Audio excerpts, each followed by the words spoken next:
everyone, I am Rebecca from ChemKnits, and today we are going to dye some double-stranded sock blanks to create a gradient colorway.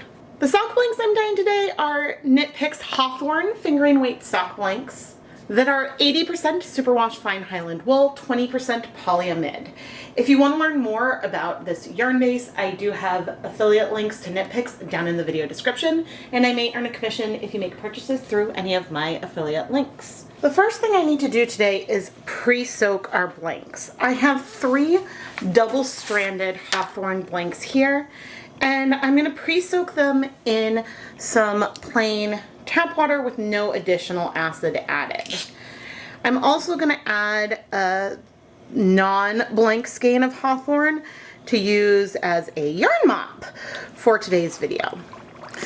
Now, for the technique I have devised today, it is really important to have no acid here because I'm going to want to add dry dye powder into a pan with our sock blanks and sort of move that dye around to create our gradient. And having no acid in our yarn is going to make it a lot easier to spread out that dye.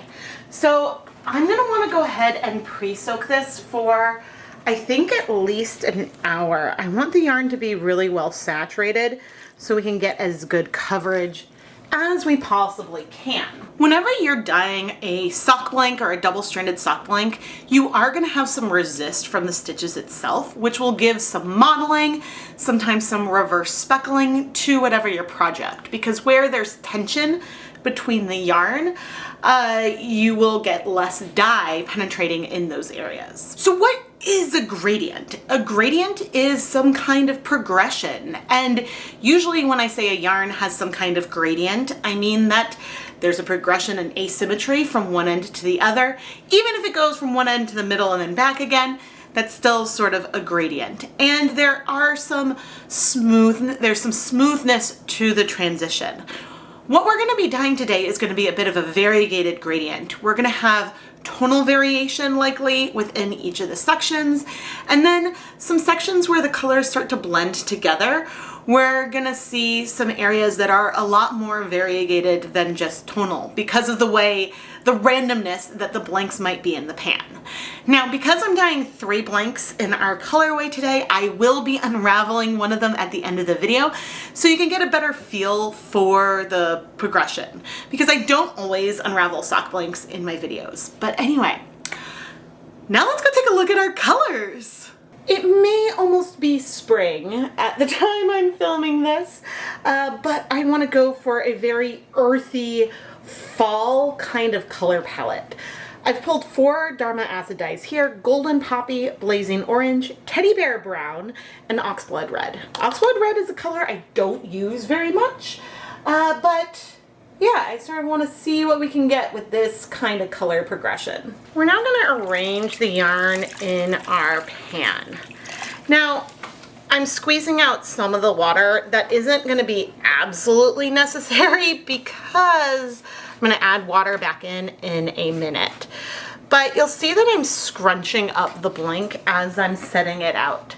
And so this is going to add to some of that variation that I mentioned, because since the yarn isn't in a straight line, we're not really going to get stripes per se, but we will get a gradient effect where we'll have red at one side, sort of the golden orange color at the other, and then other colors in between. Now, one idea that came out in the comment section of the Patreon poll would be to do a yarn lasagna type technique with sock blanks. And a yarn lasagna is when I layer yarn and dye and more yarn and dye and more yarn and dye in a pan. And that idea is super intriguing to me and something I would love to explore at a later date. But we're not going to do that specifically for this video, but what we will do is apply color in that similar kind of technique I do. We're going to be cold, we're going to add some water here, we'll add the dye, and then we're going to work it through each of the sections to sort of dissolve the dye and help us get color coverage. And before we start, I do want to add some water. Now, my tap water is slightly acidic. And so it is possible that some of these colors will start striking right away, and that we could end up with some speckles, even though speckles are not my goal. Now, my goal with the amount of water is to have enough water so that way I can really kind of press these colors in, but not so much water that when I add the dye, it's immediately going to spread all over. It's just, they will spread and blend some. My yarn mop also has no acid in it, and I'll have it just off camera for this video. And now I'm going to go put on my deluxe rubber respirator mask, safety glasses, and gloves so we can start adding dye. I don't know if I've done this exactly on a sock blank before. I think that mostly I would do this kind of technique hot. Now I'm going to start sort of in the middle with our teddy bear brown. And you'll see here that I am speckling the dye on. This is to spread out the dye, not because I want speckles per se. And there's dye on my fingertips, which I'm going to try to work through. But you'll see as I press that these colors are moving beyond where that powder was originally placed. And we will also have resist in our yarn based on some of these folds in it, but me working the dye through should help us get coverage. Now, I plan to add more. I think I want to deepen that brown color, but I want to play around with the total color placement before I go ahead and add more brown. Now, any excess color I did wipe onto the yarn mop, and then I dried my gloves before coming in with our color. Now, you could start adding a lot more color all at once, but if you have too much dye in one spot, you could get a clump that would be hard to dye and a bit of a pain to deal with in the end. Trying to pay attention to the edges here. Now, there are some dyes that when you add them cold with no acid, they almost disappear. And Golden Poppy could be one of them. I have a feeling as the color sinks in, it's going to show up more, but at first, when I put it on, it almost felt like it was gone. Now, we're dyeing 3 sock blanks today, but we will have differences in the way that our final colorways look, because it depends on how they're scrunched. One of them may have more of one color than one of the others. Okay. Coming in with the oxblood, which I've rarely used. This is the thing with like collecting all of these pre-mixed colors that I have. It means that I have colors that I like to use over and over because I know how they strike. I have a good feel for how pigmented they are. I know that they are or aren't bleeders. Okay, and I see some of this red really moving on to our brown. And the thing with doing any kind of pressing or movement with any kind of red color is it makes the gloves look kind of horrifying. And now that we have like a middle of 2 colors, I am intentionally blending that a little bit. I tried to pick a color progression that would work, that the colors would blend nicely together, but also be a little different than a lot of other gradients that I've dyed. Here's our blazing orange, which I'm bringing in here, because I could have worked the red in right before the brown to do the gradient that way, but I wanted to mix it up a little bit because I feel like the blazing orange and the golden poppy next to each other is a very expected transition for me to do myself. Blazing orange is a pretty color. Okay, this time I'm trying to tap the color a little bit lighter at first before coming back. And I'm wondering if this is a color that also kind of needs a little bit of time, or if I really just didn't use that much of it. Because I can tell now that I definitely want to add more color. But I think I'm gonna let things sit for just a minute in case I see some more color kind of show up before I go ahead and add more dye. I truly did wait just a minute or two before adding the dye because I am seeing more pigment from our blazing orange and golden poppy than I did before, but I want to pump up the volume on all 4 of these colors and the blends. So one at a time, I added some dry dye powder back onto the same kind of color section, worked it through, and then continued with the 4 other colors. And then I went back in and sort of focused on the intermediate sections, the sections where the colors blended. So that way I could work the pigment through there. Because when I'm focusing on each individual color, I'm not pressing on the intermediate sections as much, which means that there's less pigment there overall, especially on the bottom layers. And while I'm okay if we have some whites left behind, the goal here is to work this color through so that way we have more pigment in each of the sections. I think it would be fun to do this type of project sometimes side by side, doing one cold and one hot, because then we could see the difference in the way that those colors strike. But I have a feeling I'm going to get a lot more pigment here.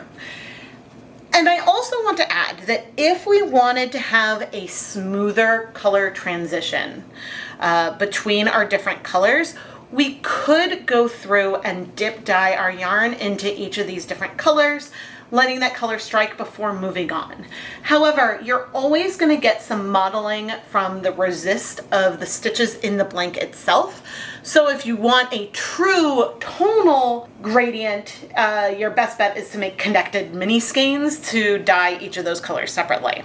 But that is a technique that I've showed in the past, and if you want to see me do that again, well, we can talk about that another time, and leave a comment down below and subscribe and turn on notifications and all of that jazz. Once I was done adding our color, I let the pan sit for about 10 minutes, and then I'm gonna pop back over so we can add some acid. It has been 10 minutes since I last added dye, and now I'm coming in with some white vinegar.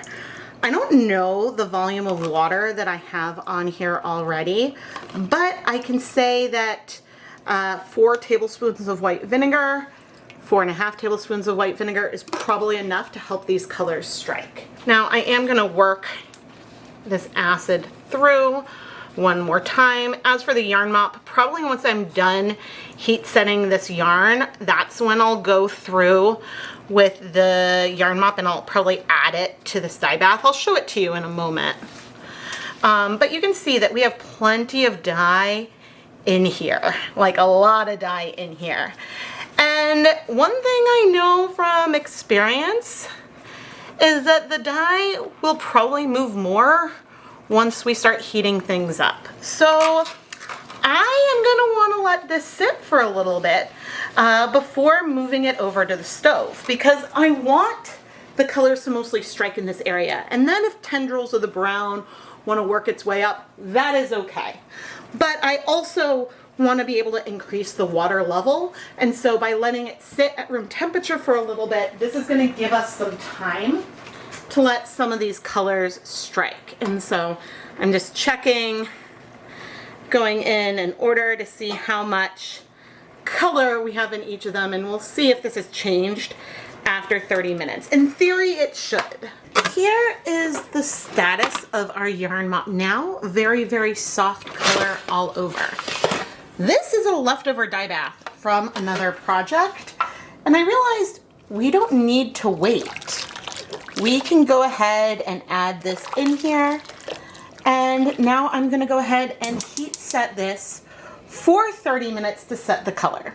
Now there's a little bit of cloudiness left in the pot. What I had in there originally was some black light blue.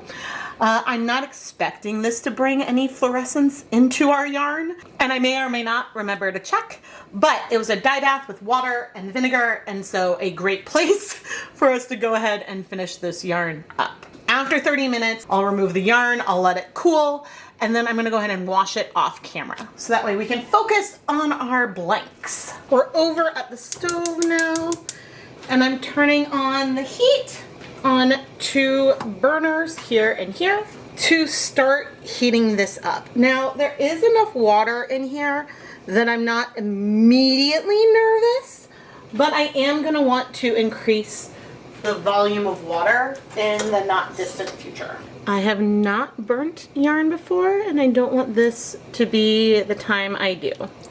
So I'm just carefully, oh, I almost forgot. I was like, ooh, I'm just gonna carefully check. All right, it looks like most of the orange and the, what was that, mustard have struck. There's a little bit of brown left, a lot has struck, and a bit, there's less red dye here than there was before. So I think that that little break that we had did serve its purpose and helped the colors sort of stay put. So now if we see the color move from section to section, we can be a little less concerned. But this is just plain water that I'm pouring on, and yeah, I'm gonna make this all nice and steamy, and then we'll heat it for 30 minutes. And again, I'm gonna keep an eye on the water level, add more water as feels necessary. But otherwise, I'll see you in 30 minutes. It's been 30 minutes, and I added more water a couple times, but we're looking really good. Woo, really good. Oh, wow. Let's pull it to the side to see. Oh, we are clear. Oh, that's great. I was considering leaving the blanks. Ooh, look at that transition. Ooh, okay. I got distracted. I was considering leaving the blanks here in the pan to cool, but I don't think I need to do that. I think I can go ahead and just remove them, because sometimes if there's a little bit of dye left, you can let things cool and absorb some more, but I don't think that that's required. The only thing that I need to worry about, okay, we do have some more pastel areas. Don't worry, we'll look at all these flat in the end, but we got really good coverage. It's hard to squeeze out a blank, especially when it's so warm. I can't lift it, but sort of winding it around the tongs is helping us at least remove some of the liquid. There we go. A little bit more than otherwise I would be able to do. But oh, I'm happy with the coverage, because a lot of times when I dye blanks this way, you get this really fun, almost like surface of water level effect. And so while that is beautiful, it's not always what you want, and we've got really good coverage on our yarn. So I'm gonna set this aside to cool so we can wash it. Okay, we're gonna wash our blanks now, and I'll finish the yarn mop off camera, because if we see no bleeding from our sock blanks, then I expect we'd see no bleeding from the yarn mop. But here's an example of where you can see how some of these transitions, even though the colors transition smoothly, you'll end up with a variegated section at the border of the colors. And this would happen whether we dip dyed, whatever method we use to make our little gradient. But I'm realizing, except for like the position of the red, this yarn is gonna might look really flame-like. The coverage, I'm curious, and we are gonna unravel one, so we'll get to see. I'm curious how much modeling we'll have, because I really was able to work that dye through. And when I'm doing something more low immersion, the colors strike fast and doesn't necessarily get all the way through front and back. So we have a great shot here. But anyway, I'm not seeing any bleeding. So I'm gonna go ahead and rinse out all of this soap, put all of these blanks through my spin dryer and hang them up to dry, along with our yarn mop. So that way we can look at the 3 finished blanks, compare the size of the gradients to one another, and then ultimately unravel one. I already know which sock blank I am going to unravel, and that is because one of them is a little unraveled. I do find that in general, the Knit Pick sock blanks do stay really well, and it's really if I accidentally tug on the end that it unravels. These feel tie-dyed. Oh my gosh. The element of these blanks that make it feel tie-dyed are sort of the starburst pattern, and this happens because of the way it was folded and scrunched in the pan. I find that to be so fun and beautiful. And those sort of fingers are present down here as well, but the brown has the most contrast, so you really like zero in up there. Now, again, all of this was dyed in one pan, but you can see how we may have more or a little bit less of our yellow, maybe more orange, and the placement does vary. So between blank to blank, there will be differences in the way that that yarn turns out when it's unraveled. However, within one blank, these color transitions are going to happen at the same place. So if you're making two pairs of socks, you'll be able to have, as long as you're knitting consistently, you'll be able to have that transition from one color to another happen in the same place on the sock. And so that is something that is a lot of fun. The wrong side of the blank looks very similar to the right side. We've got great color penetration because I was really working that dye through.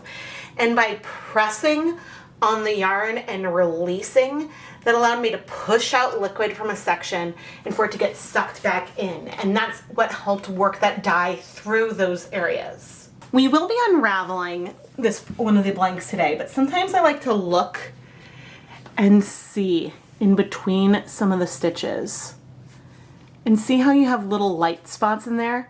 That is indicative of reverse speckling. And I'll show that off more in a moment, but because of the way the stitches are together, are some areas where it's harder for the dye to get in, and so you might have some light patches. Normally when I use a niddy noddy, I would use one with a 1 foot bar in the middle, and I have it with the ends sort of perpendicular to one another so I can wind a skein around. But for a double-stranded sock blank, I take my PVC pipe and put it in this more H configuration with these 2 bars parallel, because then I can wind one side of the blank on one side, one on the other, and I can really give you a good look at the matched gradient. I do have an automatic skein winder that I could use to unravel these blanks, but I figure today, let's do it by hand. It takes longer, but gives a prettier visual. So I'll see you in a moment.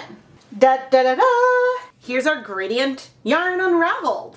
And so the end I started winding with is the outside, and I worked my way in, and those color transitions happen at the exact same time. You can see some modeling and reverse speckling in here, but I will say, starting cold and working that color through, we got a little bit less of that modeling than we might have had we started hot, added the powder, and just mixed it a little bit, not really working it through like we tried to do here today. But this is just absolutely lovely. I'm about to take the yarn off of the niddy noddy, but the last step I'm going to do once I sign off from the video is I will go soak the yarn, because you can see this crimp in here from being in the knit stitches. That'll relax the crimp a little bit, but unraveled blanks always have a bit of a wavy texture to them. Whenever I list sock blanks in my Etsy shop, I try to have an option for me to unravel it for you.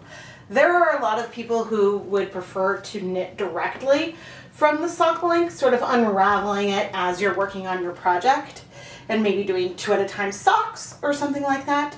And then there's other people who like to unravel it themselves to see what that color progression is. But if that doesn't sound fun to you, then yeah, I can do it for you for just a small fee. The main reason why I don't unravel all of the blanks that I dye is that I feel like customers often might prefer to get the intact blank. There's something beautiful and unique and fun about that. And so I sort of push off those options onto the customer. Our yarn mop today is super subtle. This just has some hints of color, and it would make a really lovely neutral to go along with any of these more gradient yarns. I would now like to take this opportunity to thank the ChemKnits Fiber patrons, including Karen Siegel, Don Jans, Jessica Parco, Michelle Martin, Tamaris Fanes, and the rest of the names you see on the screen right now.